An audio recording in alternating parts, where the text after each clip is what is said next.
welcome to Kindred Spirit Readings. Let's begin, Pisces. Okay, so when I was looking at your reading, just going through the motions, I'm trying to make sense at the same time about what's going on, and it's rather difficult. You might kickstart the week off not knowing how to kickstart the week off. So there is that. Part of that. There is that confusion setting in. Motivation could be a bit of a tough one for you to start with. Could be that you are not motivated as much or as well as you'd like to be, but your head is still in the right place. So it's not as if you've disconnected completely. I just keep getting that you might be swayed to do something else rather than, focusing on what is important for you. Never mind the interruptions. There's going to be plenty of those throughout the week. But, this is going to be about you looking at it from a different perspective and seeing what fits, what doesn't. Try not to allow for others to come in and swoop you in a direction that doesn't fit for you, because as I said, your head is in the right place.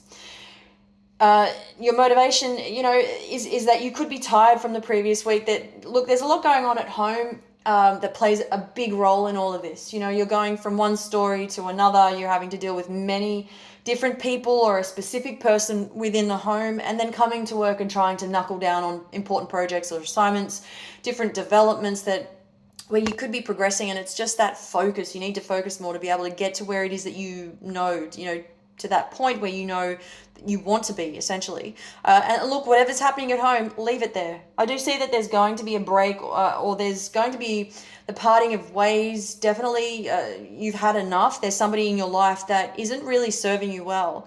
I call this a broken relationship, and it probably has been for some time now. You've waited for so long to simply be done with this. And I think that the forgiveness card, continues to pop up, so to speak.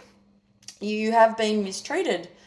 I think you know the answer. I think you know what the right thing to do is, and to be able to set yourself free.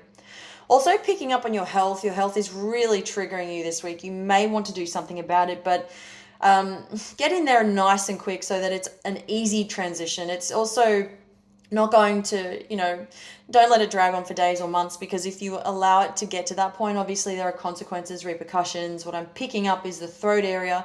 And especially I get esophagus also picking up on something to do with your emotions, heavy on the heart. You may not be feeling well, but you also may not feel that type of you may not feel as though you want to act on it. Any sort of pressure really kicks in, and until it's at a point where you've allowed it to drag on, if that makes sense. Don't let it drag on, basically.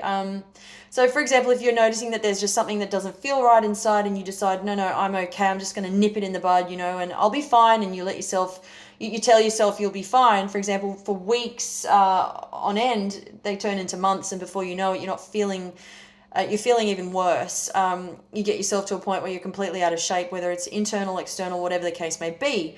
But that this can be translated in a variety of ways, obviously, depending on how far you let it slip, how far, you're allowing yourself to let this go. And finally, I'm going to the doctors, and now I'm going to see what's up, and, it's a little bit too late, or it's just past that point. As I said, don't let it get to that point. You need to act quickly.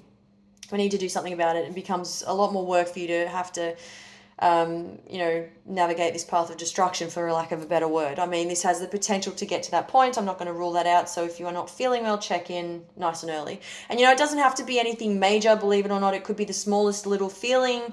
If that is the case, you know what to do. And if not, then it's your choice. For those of you looking for love, if you want it, it's going to be there. Plain and simple. I did pick up on fellow Piscean before, and I did pick up on Taurus, and I did pick up on Sagittarius. If you're looking for love, you're definitely looking in all the right places. You're in the right place at the right time. This is all about good timing. This is all about connecting on the same level, being there for each other, nurturing each other, and this could be with any person. I mean, you're meeting all walks of life. You're really understanding where the other person stands. You might have the same point of view, the same likes, dislikes.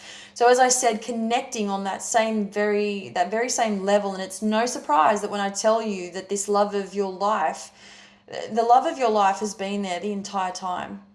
But This was all about getting to know each other from scratch. So it might be something worthwhile looking into. You might have missed this all along. You might have missed all the signs the entire time. Aquarius also shows up for you. This could be tough, but it is definitely well worth it. I just want to go back to your health. I'm also picking up on the groin area. Thank you, Pisces.